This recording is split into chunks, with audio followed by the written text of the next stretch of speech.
this time. 2. There were few secrets in that curious war. There appears to have been a whole army of spies who'd sell any bit of information to any buyer.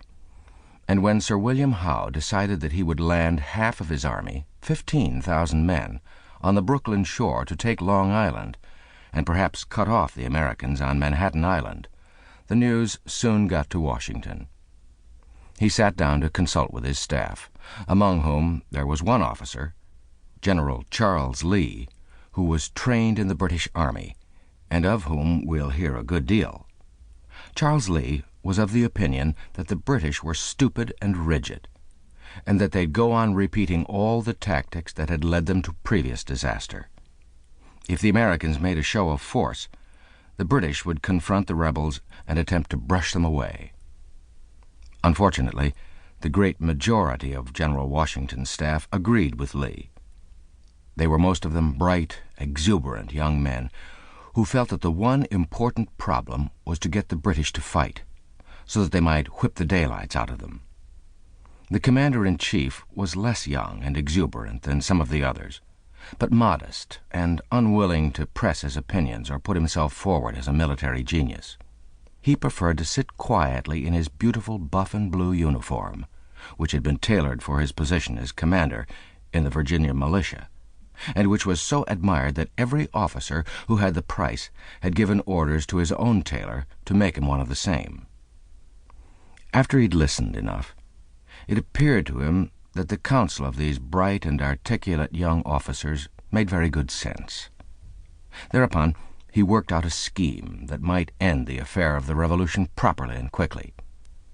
He took 8,000 of his very best men, almost half of them riflemen and excellent marksmen, and had them ferried across the East River to Brooklyn. Their transportation across the river was contrived by a regiment of Massachusetts fishermen and sailors who were under the command of Colonel John Glover.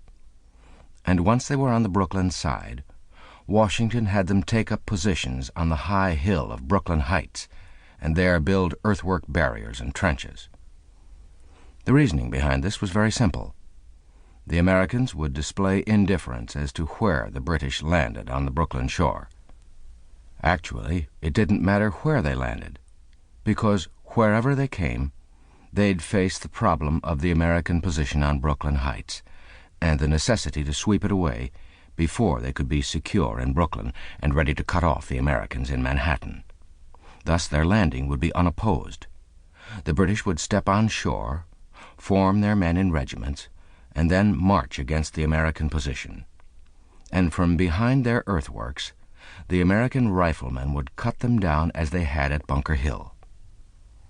However, Washington felt that there was a very real possibility that the landing in Brooklyn, so poorly kept secret, was no more than a diversion, and that the rest of the British forces would be directed against New York itself, perhaps in small boats from the great British ships of the line. Because it appeared so eminently sensible a course for his enemies to pursue, Washington kept the bulk of his artillery in New York, and his troops there on an even more intense alert than those in Brooklyn. On August 22nd, 15,000 British and Hessian soldiers were landed at Gravesend Bay on the Brooklyn shore, just south of the Narrows. Old Israel Putnam, a brave but rather simplistic soul, conceived of the astonishing notion of sending strong bodies of riflemen to take up positions in the woods facing the landing area.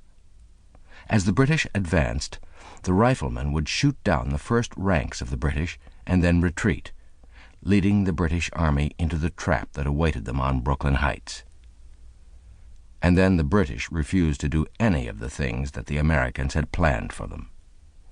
When the riflemen had taken up their positions in the woods, facing the main roads, the Hessians advanced on the double along little-used footpaths and cut off the riflemen, attacking them from the rear. Instead of wasting themselves in a frontal attack on the fortified positions on Brooklyn Heights, the British and Hessians concentrated on the slaughter and capture of the several thousand riflemen that had been sent out of the fortifications to intercept them. Taken from behind, the riflemen, undisciplined,